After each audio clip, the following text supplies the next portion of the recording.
É preciso fazer um caminho de reconhecimento, conversão e seguimento.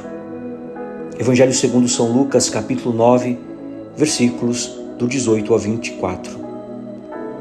Liturgia do 12º domingo do tempo comum. Meus irmãos e minhas irmãs, a liturgia deste domingo nos convida a mergulhar um pouco mais no mistério de Jesus. Não se trata apenas de ampliar os nossos conhecimentos sobre uma figura histórica ou de buscar fórmulas abstratas de fé. O que está em jogo aqui é algo muito mais profundo. É acreditar em Jesus, é se tornar seu discípulo e caminhar atrás dele, no caminho que leva à verdadeira vida. Nós somos convidados a fazer um caminho de reconhecimento, de conversão e de seguimento. Somos levados hoje a olhar para aquele que foi traspassado, a desejar intensamente a presença de Deus, a recordar nossa identidade de filhos em Cristo e a abraçar com coragem o chamado a carregar a nossa cruz. No Evangelho de hoje, Jesus coloca os discípulos diante de uma pergunta decisiva. Quem dizeis que eu sou? Que lugar eu ocupo no vosso projeto de vida? Não é uma pergunta teórica, mas profundamente existencial. Depois dessa interpelação, Jesus convida os discípulos a segui-lo até Jerusalém, até a cruz, até o dom total da vida por amor, e faz uma promessa, uma vida vivida na lógica do amor, do serviço, da entrega e do dom de si mesmo. Não é uma vida desperdiçada, mas é sim uma vida plenamente realizada. Na primeira leitura, o profeta Zacarias desafia os habitantes de Jerusalém a olharem para um misterioso profeta trespassado, cuja entrega de vida se tornou fonte de vida para os irmãos. Uma vida nova, uma fonte de vida nova. Mais tarde, São João, o autor do 4º Evangelho, vai reconhecer nessa figura profética o próprio Cristo. Já na segunda leitura, São Paulo dirige-se aos cristãos da Galácia e faz um convite claro: revesti-vos de Cristo, revestir-se de Cristo, que significa fazer dele a nossa referência, viver em comunhão com ele, e poderíamos dizer caminhar no ritmo dele e abraçar o projeto que ele veio propor. Os que fazem essa escolha entram para uma grande família de irmãos, todos iguais em dignidade e herdeiros da vida em plenitude. Quando entramos na primeira leitura, o profeta Zacarias apresenta que Deus promete derramar sobre Jerusalém o espírito de graça e de súplica.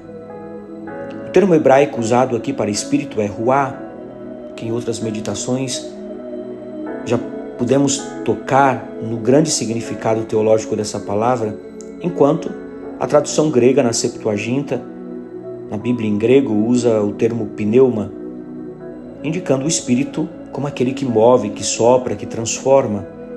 Esse espírito cria no povo uma nova disposição interior, olhar arrependido para aquele que traspassaram. A expressão grega exekentesan, que significa traspassar, perfurar, foi acolhida pelo evangelista São João, no capítulo 19, versículo 37, como referência explícita a Cristo na cruz. Os padres da igreja, a tradição patrística, viu neste olhar um convite permanente à conversão, pois o olhar para o crucificado gera em nós o arrependimento e o desejo de sermos transformados pela graça. Na segunda leitura, São Paulo, na carta aos Gálatas, nos recorda a nossa identidade mais profunda. Todos vós sois filhos de Deus pela fé em Cristo Jesus. O termo grego usado para São Paulo, aqui filhos, é huios, que não significa apenas uma filiação biológica, mas uma adoção plena e consciente na vida nova em Cristo. O apóstolo usa ainda o verbo enedessaste, traduzido por vos revestistes.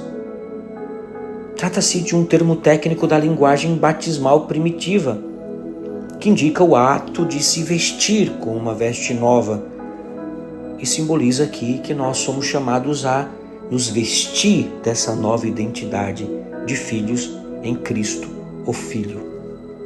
filhos no Filho de volta à casa do Pai.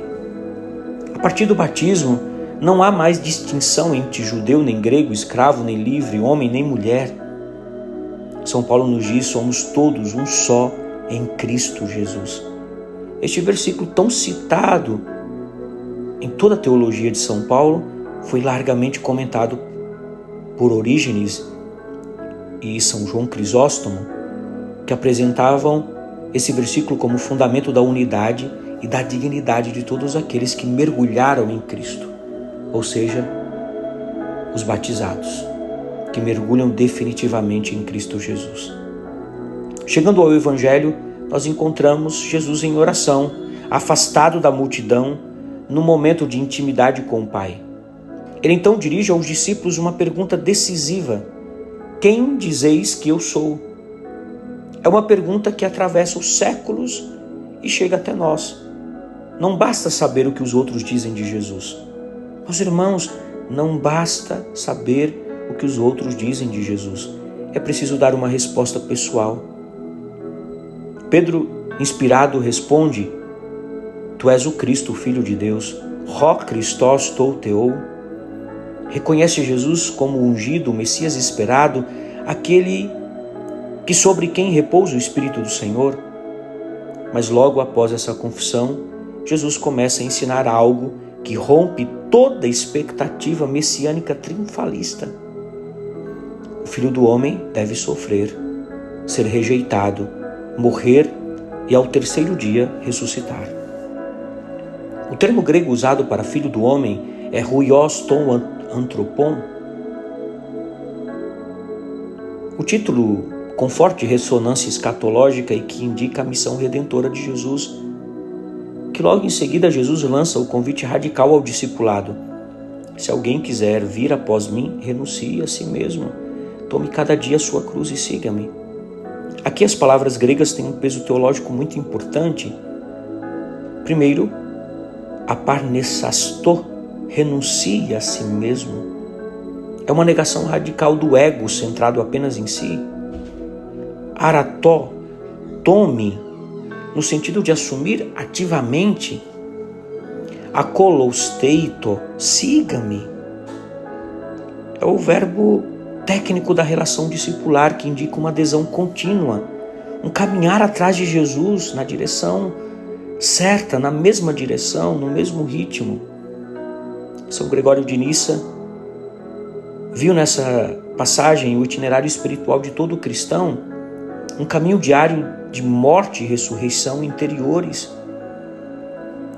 A Santa Igreja, no seu catecismo, no número 618, afirma que nós somos chamados a participar da cruz de Cristo, unindo nossos sofrimentos à sua oblação redentora. Meus irmãos e minhas irmãs, a lógica do Evangelho nos desafia. Quem quiser salvar a sua vida, vai perdê-la. Mas quem perder a sua vida por minha causa, esse a salvará.